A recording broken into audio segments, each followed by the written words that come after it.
Hi, how you doing? In this video, we're going to have a little bit of fun.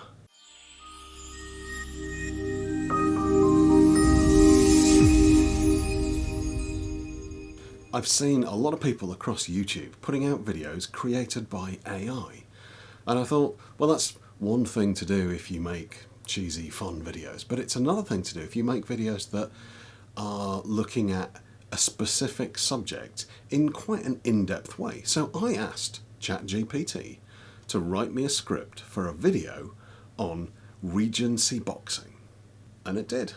I then had that script voiced and asked for a selection of stock footage clips on boxing and Regency England. And that's what you're going to watch. Yeah, let me know what you think. It's quite interesting. It's both pretty good and utterly horrific at the same time. It's got a lot of information in there. Most of it's... Look, do you know what? Just watch it. Stick something in the comments, let me know. And if you make it to the end of the video, then fight team! And I'll see you soon. Hello and welcome to today's video, where we will be discussing one of the most popular sports of the Regency period, boxing.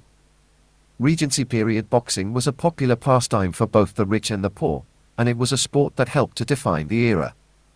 In this video, we will explore the origins of Regency period boxing, how it was played, and how it became such an important part of society during the early 19th century. Boxing has been around for centuries, with some historians tracing its roots back to ancient Greece. However, the sport as we know it today really started to take shape during the 18th century in England.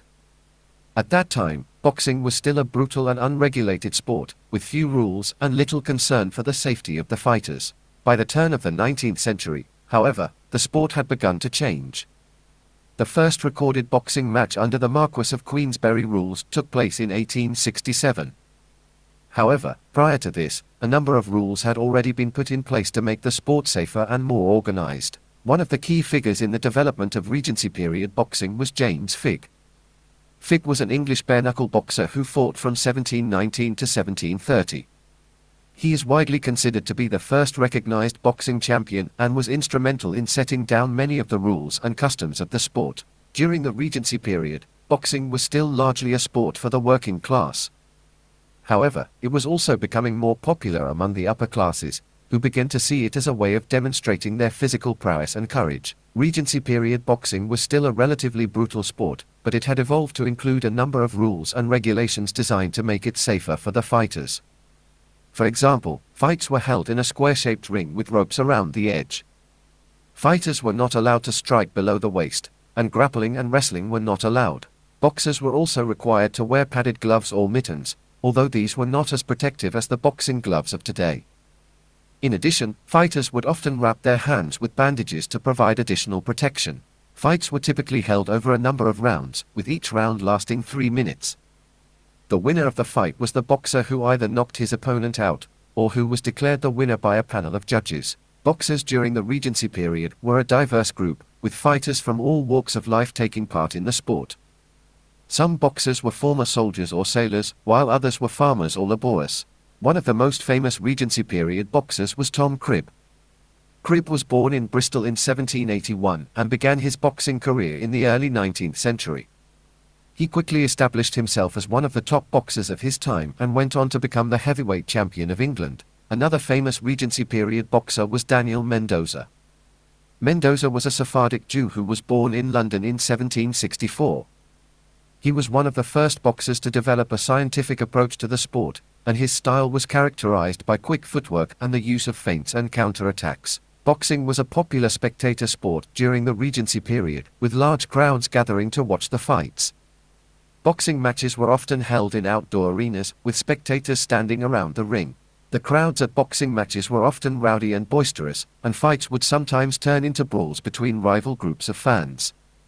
Despite this, however, boxing was generally seen as a relatively safe form of entertainment, and it was not uncommon for women and children to attend the matches as well. In addition to the physical spectacle of the fights, there was also a great deal of socializing that took place at boxing matches. Wealthy patrons would often bring their own coaches or carriages to the matches, and they would spend the day enjoying food, drink, and conversation while watching the fights. Regency period boxing was an important part of the era, and it had a lasting impact on both the sport of boxing and on society as a whole. The sport helped to define the Regency period, and it was a reflection of the values and attitudes of the time.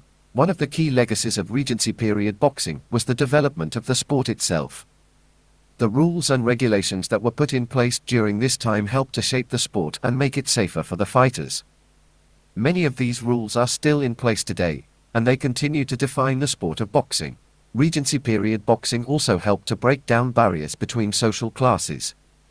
The sport was popular among both the rich and the poor, and it provided a common ground where people from different walks of life could come together and enjoy a shared experience. Finally, Regency period boxing helped to define the Regency era itself. The sport was a reflection of the values and attitudes of the time, and it was a symbol of the era's physical prowess and courage. The sport helped to establish a sense of identity and pride among the people of the time, and it continues to be an important part of the Regency legacy today. In conclusion, Regency period boxing was a significant part of the era, and it continues to have an impact on society today. The sport helped to shape the development of boxing as we know it today, and it helped to break down barriers between social classes. Regency period boxing was a reflection of the values and attitudes of the time, and it was a symbol of the era's physical prowess and courage. We hope you enjoyed this glimpse into the world of Regency period boxing, and we look forward to sharing more historical insights with you in the future. Thank you for watching.